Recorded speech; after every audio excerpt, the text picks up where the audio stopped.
Go. Tonight's learning is dedicated to Leila Nishmas Bilha Bastavarova Abraham. We're almost finished with the mimer. Just a couple of this chapter, which is a long one. We may not get through the whole thing, and the next one. So just a quick table setter as to what we've been talking about. The mimer is based on a verse in Torah that says, and the you is a reference to Moshe, should instruct the Jewish people to bring you the olive oil crushed for the luminary. And we asked a number of questions, which became our entryway into the discussion. Why is Moshe the one to command the Jewish people? Doesn't God command the Jewish people? Moshe simply relays the command. He's not the commander. He's the messenger relayer, but he's not the actual one who does the commanding. So why does it say, and you should command them? That doesn't seem to fit with what we are expecting. And why do they bring the oil to Moses? Moses is not the one who uses the oil. The oil, which is used to light the menorah, is used by his brother Aaron. So why do they have to bring it to him? So all of these questions led us down a path where we started to talk about two historical events. One is the story of Purim, where the Jewish people were under the threat of Haman for basically an entire year. And at no point did they ever capitulate. On the contrary, the threat only steeled their resolve for further absolute commitment to Hashem.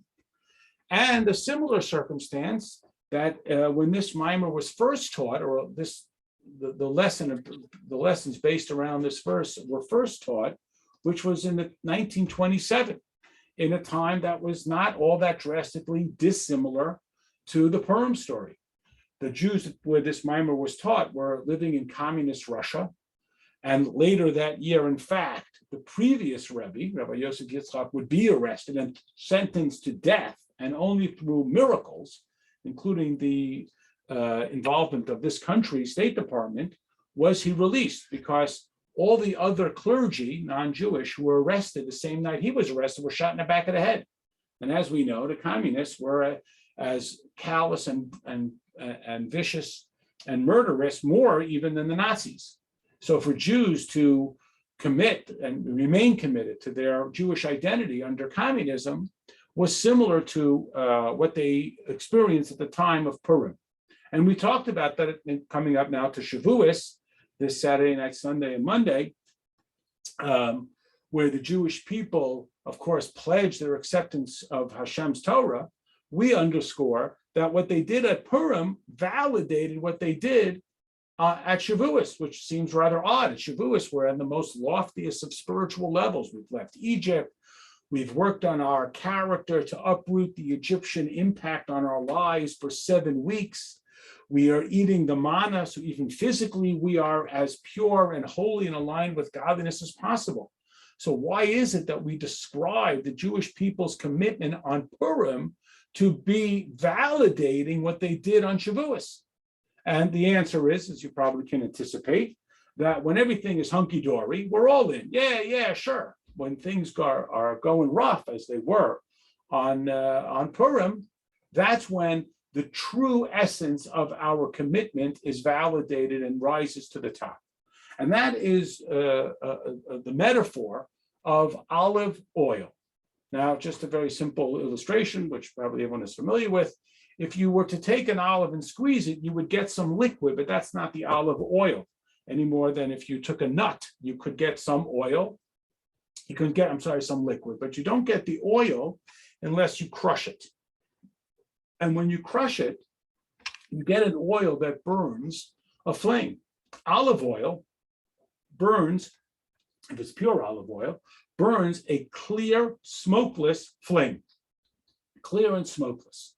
The metaphor being that when people are crushed, they're crushed under the threat of Haman, they're crushed under the threat of communism, they're crushed under other difficulties. This is where the true essence of their identity comes out. Now, that could be scary, that a person, everyone can be polite on a nice warm summer day, but how people behave when they are crushed could be scary.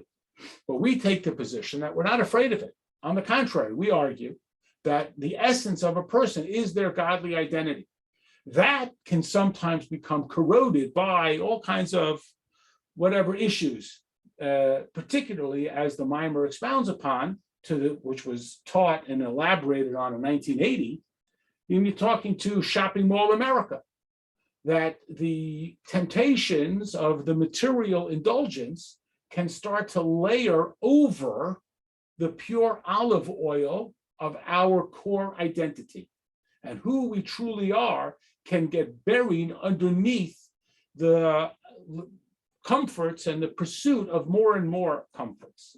And so we raise the point that the people who are so resilient when times get tough, when times get easy, can fall, if they're not cautious, can fall prey to the indulgence and the slavery of comfort. And we need to have the same resilience during those times to fend off the temptation for spiritual insensitivity that is born of abundance rather than of desperation. So with that as sort of the background, we're going to continue in chapter 11. We connect what we have explained in the mimer back to the original verse. And this is the structure of a mimer. We begin with the verse in Torah that you read. It seems pretty straight up, seems pretty harmless. But then we start to peck away at it. We start to look at it and hold it up to the light and examine the wording. And then we go, yeah, that doesn't seem to make any sense. On the surface, it all looks fine. But like a detective, we start looking for something a little bit out of line, something that's not exactly what we would have anticipated to be there. And that becomes a portal of entry into a greater analysis and understanding. So we look at that verse that says, and you should command the Jewish people, and they should bring to you the olive oil.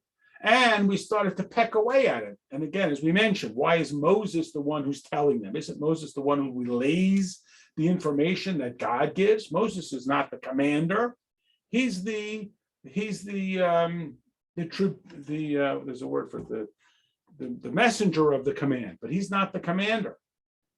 Now we said that when Moshe Rabbeinu commands them, that is, this is the role of a leader. And everybody is called upon to be a leader. So this isn't just about what the other guy's supposed to do, it's what we're supposed to do. And the primary value of a leader, as we talked about earlier in the mimer, is not his personal greatness. The primary value of a leader is his capacity to evoke the true value, and we're talking here, of course, in a godly sense, but it's true in any sense. If you're an art teacher, it's not about being the best artist, it's about evoking the artistic capacity within your students. And anybody who's ever had to suffer through a teacher whose primary objective is to tell you how smart they are and not to necessarily teach anything to the students can understand the frustration of simply listening to somebody talk about genius things. And it's truly genius, but I don't know what he's talking about. So Moses, it was called the trusted shepherd. It's not just that you could trust him not to lie and cheat. What is more profound is that he embeds the capacity to trust, and of course our context is to trust in Hashem, within his people. So this is what Moshe Rabbeinu accomplishes when he is the commander. He, the leader, evokes this quality from within the Israelites that brings out this essence of themselves. And here is the additional point that we have talked about and touched upon earlier, but here it really is underscored, that when the Israelites are impacted by Moshe to further illustrate and further manifest their godly soul, they add something to Moshe. They make Moshe greater. Now, it's a little hard for us. We live in a society in the secular world where we don't really think of ourselves as having great leaders in our political sphere. I'm not making a party affiliation argument here. It's not common that we are most interested in the personality of our elected officials.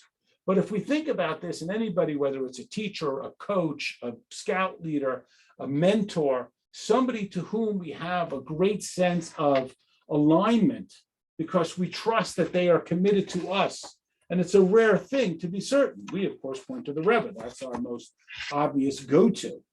if somebody hasn't had that experience, we invite them to have it.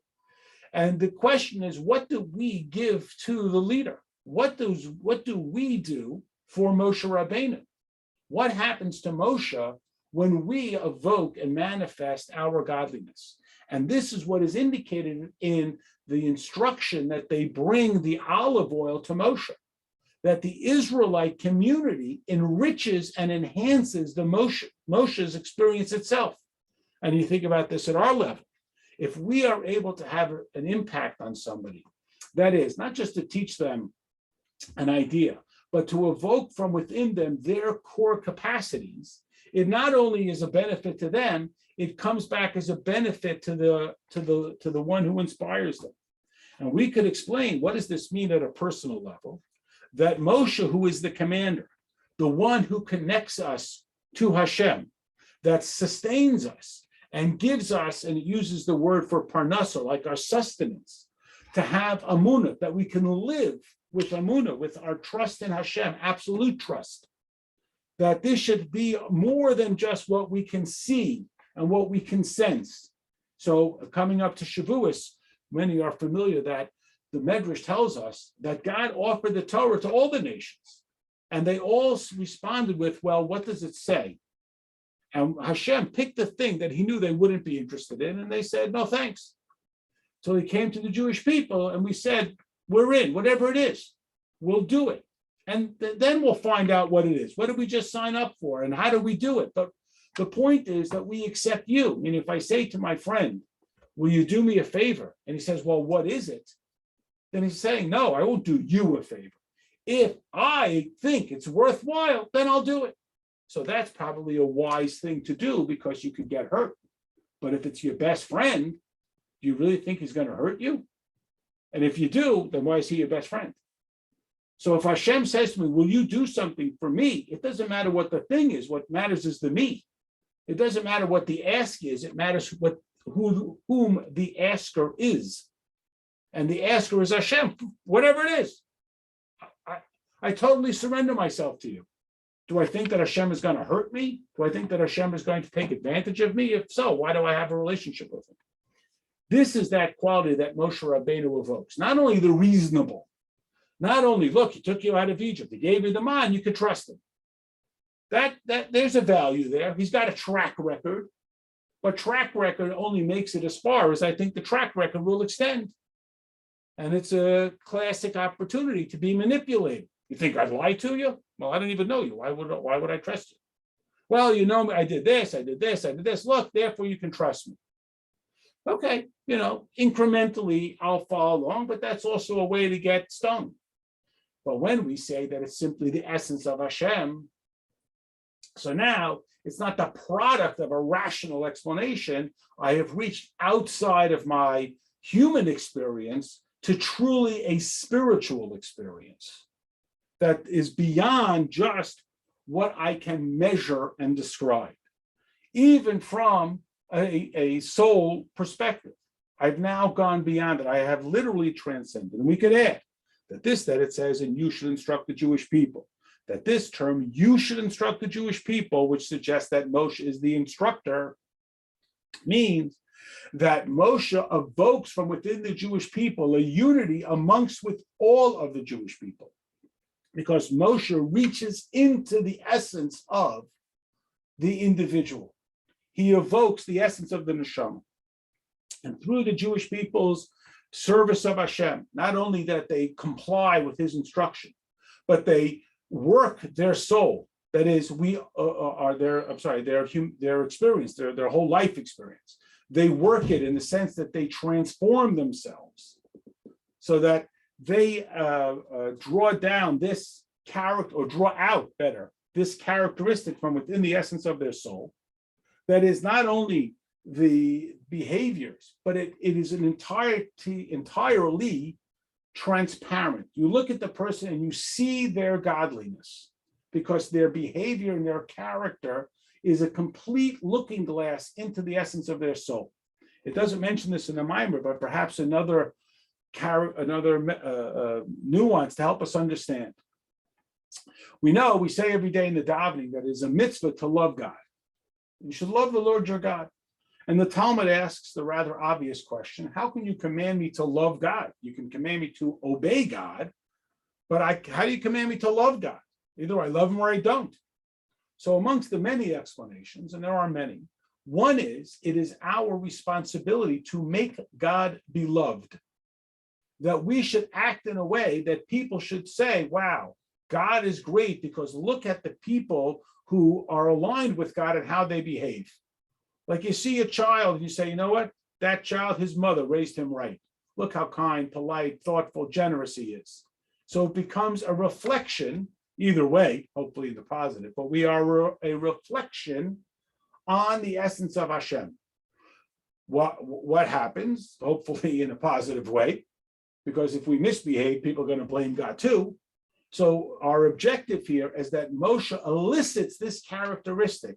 So our behavior should be an illustration of our central relationship with Hashem. And this is what adds even to our soul itself.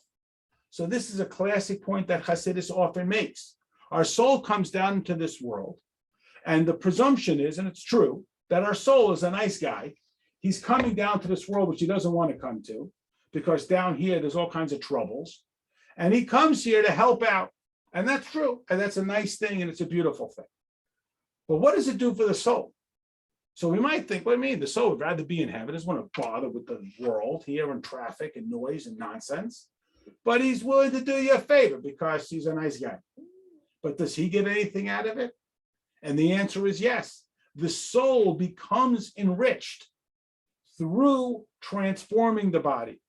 Anybody, and it's probably, I'm sure it's everybody, who's had the experience of teaching, whether it's a classroom teacher or it's showing somebody else how to change a tire, recognizes that they become more profound, more intimately aligned with the experience through teaching it to somebody else.